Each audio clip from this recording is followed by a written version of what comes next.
there, this is Malorian, and this will be another Warmachine video, this time talking about how to manage your time. Now, in the last video, I talked about the different win conditions, and one of them was talking about how to deal with your time, because if you run out of time, you lose the game, and that's it.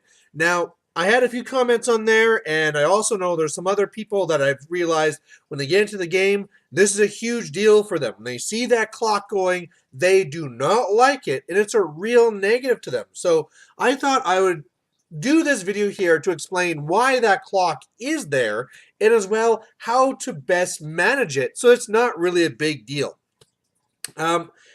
For starters, there's two different ways that there will be a timed game in Warmachine. The very first one is time turns, and that one's actually very simple. You have 7 minutes or whatever it is based on the points you're doing per turn. And if you run out of time, guess what? Your turn's over. It's now your opponent's turn. It's really a hardcore way to do it. In fact, in hardcore, that is the way you still do it.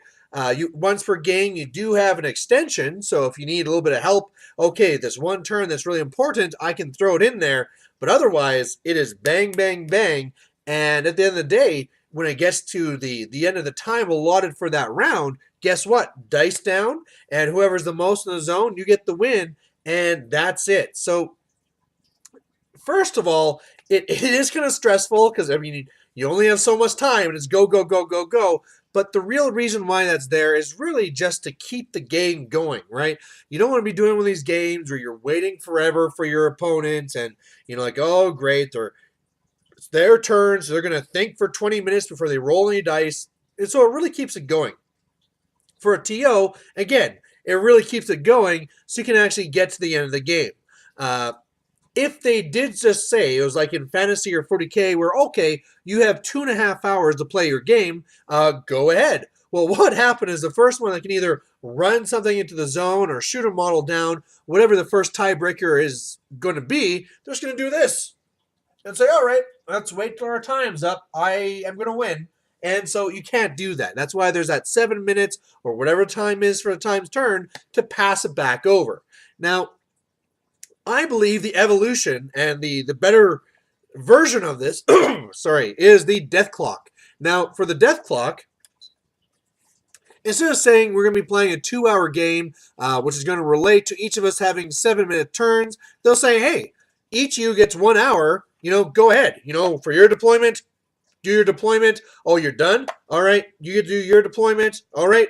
But basically what it comes down to is you will always have this hour. This hour is yours, and if you want to go to the bathroom, if you want to take pictures, if you want to do whatever, this is your time that you will always have.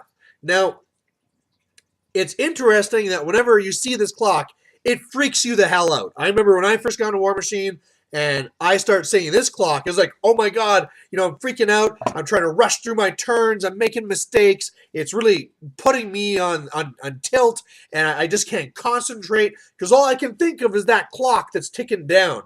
Now, one of the ways you can first get used to dealing with this is actually doing time turns. Now, time turns are a lot more stressful because it's go, go, go, and there's no real flexibility other than that one extension. However, if you can go and get to the point where your turn is done in 7 minutes, this will be nothing.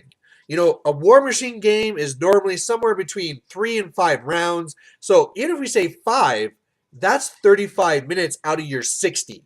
So this is plenty of time, plus deployment. So whatever, let's say it's 40 minutes out of your 60. So this will be no problem. The other way to practice for this is just use it, but don't count it. Say, you know what? I want to just gauge and see how long my game takes. Let's use the death clock, but at the end of the day, we're not going to count it. If somebody times out, we're not going to use that as a win condition. I just want to see how it goes. But at some point, you really want to just be going by this. And what I found is, man, I can't even remember the last time I clocked myself. I know at some point I must have, but I just don't make that. This doesn't happen to me.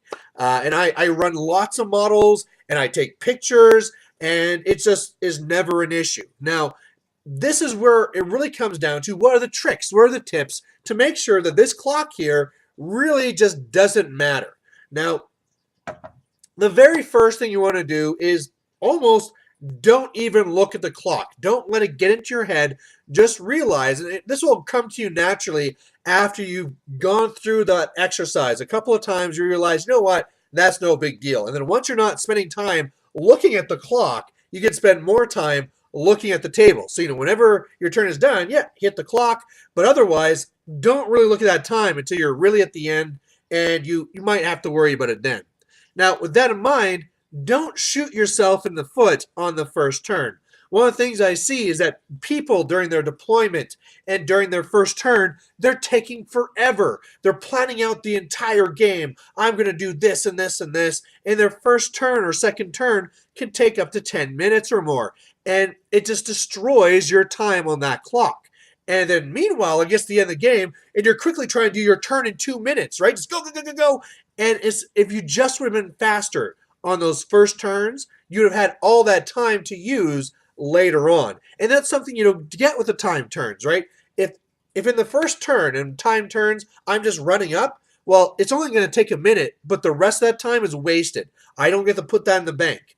In Death Clock, if my first turn is super fast, that's great. This is just more time for me to use later. So that's the first step. Now, with that, it really breaks down into things, say, like your deployment. Know your deployment going in. Before you even set up the clock and start timing off, when you've been doing your list comparison, right? Oh, okay, you're running that list. I'm running this one. I'm going to be deploying like this probably. There really shouldn't be taking a lot of time to deploy.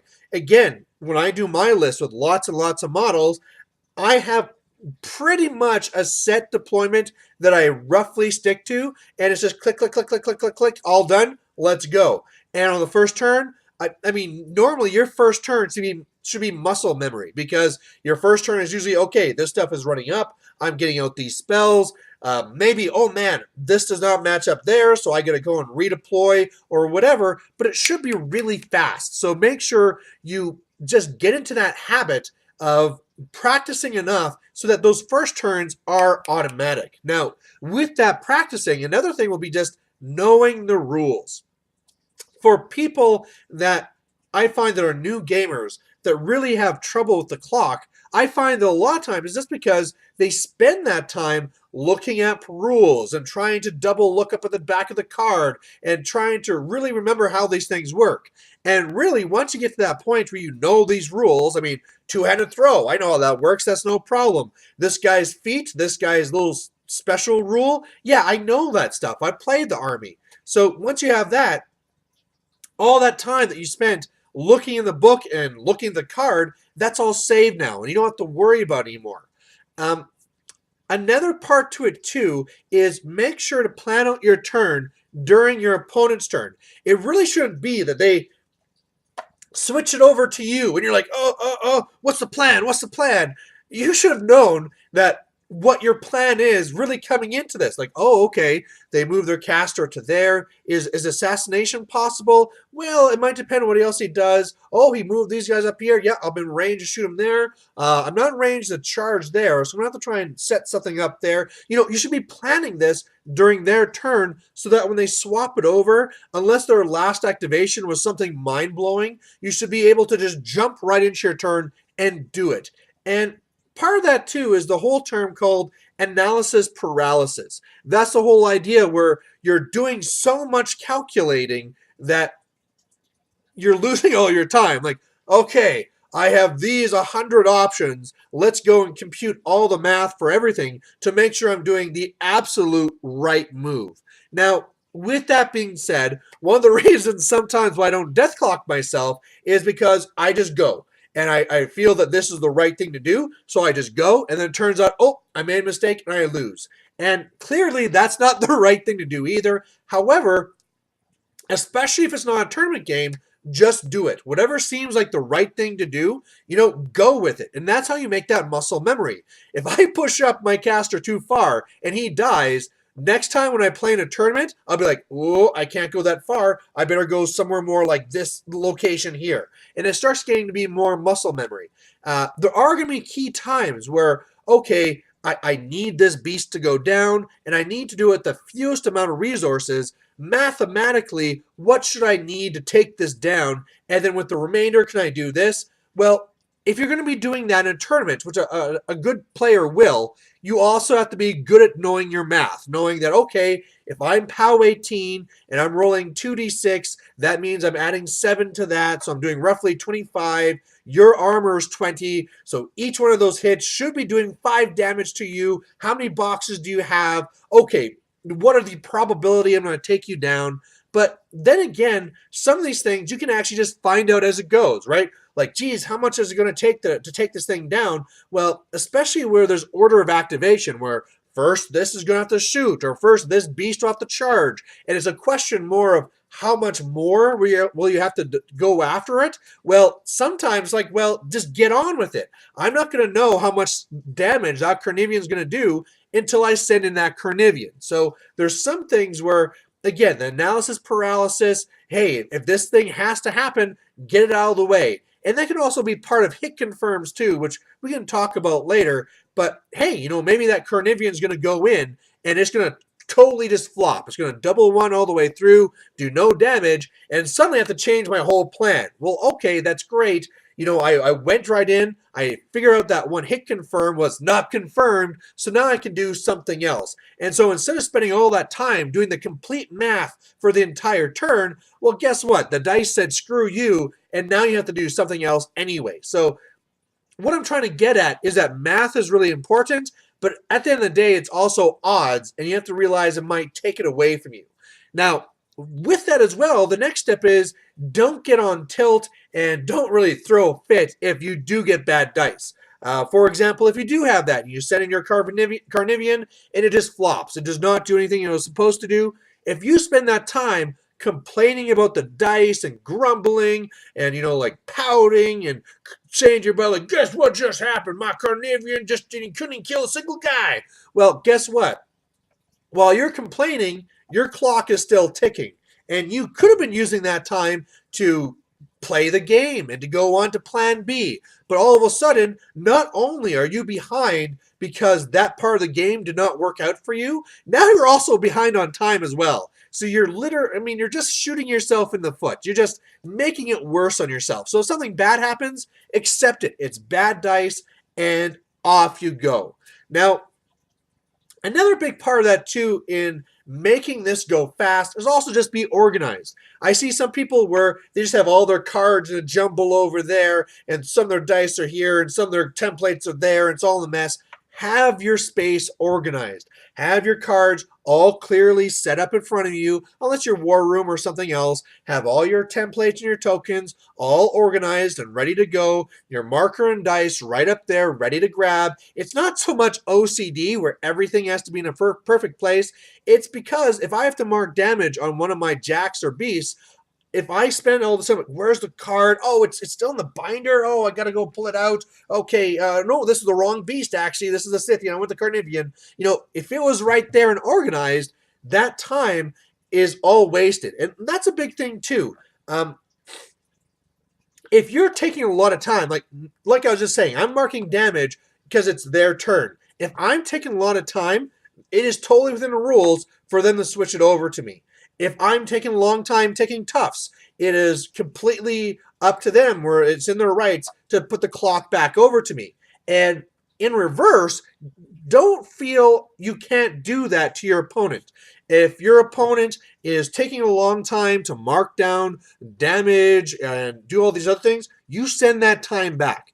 Now, at first, it might seem like you're being kind of a dick, but you know what? This is part of the game. And if you are at a point where you are death clocking yourself, you have to say to your buddy, like, okay, I'm not blaming you for me death clocking, but I have a problem with death clock, and this is on your time. I'm sorry, and if they are fast, don't be that jerk guy, or even when they're just like, okay, I'll mark that damage, done. Don't flip it for that and every little thing.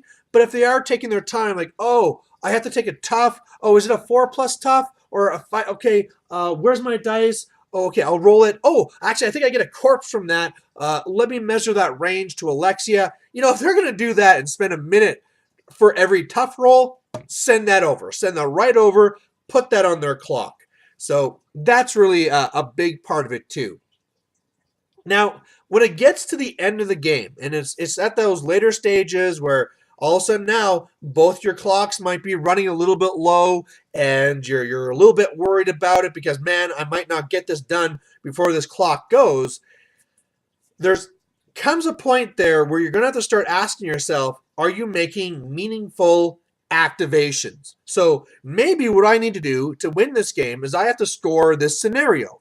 Well, really, killing this guy way over here doesn't matter. If all I need to do is keep these guys out of the zone, instead of charging them and making attacks, maybe I just run right up to them, right? Just block them out, and that's all I really need. Whereas, meanwhile, if I was like, all right, I get to charge this guy and I'll do my attack. Oh, now I get to do my virtuoso and shoot this guy. If it's not actually doing anything for you, sorry, just get on with it and focus on what's important.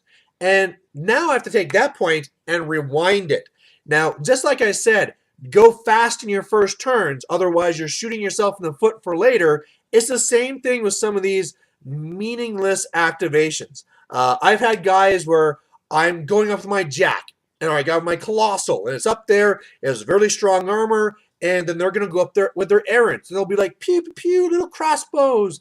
And they'll spend a couple of minutes shooting their crossbows at my colossal, doing maybe 1 or 2 points of damage. I don't know. But at the end of the day, it's like, well, was that really worth all that time? When we get to the end game, is that 1 or 2 points of damage going to be worth those 2 minutes you spent rolling all those dice? So just realize that as you're going through the game, some things you say to yourself, I might as well, right? Because who knows? I might roll a double 6 and I might actually kill this model.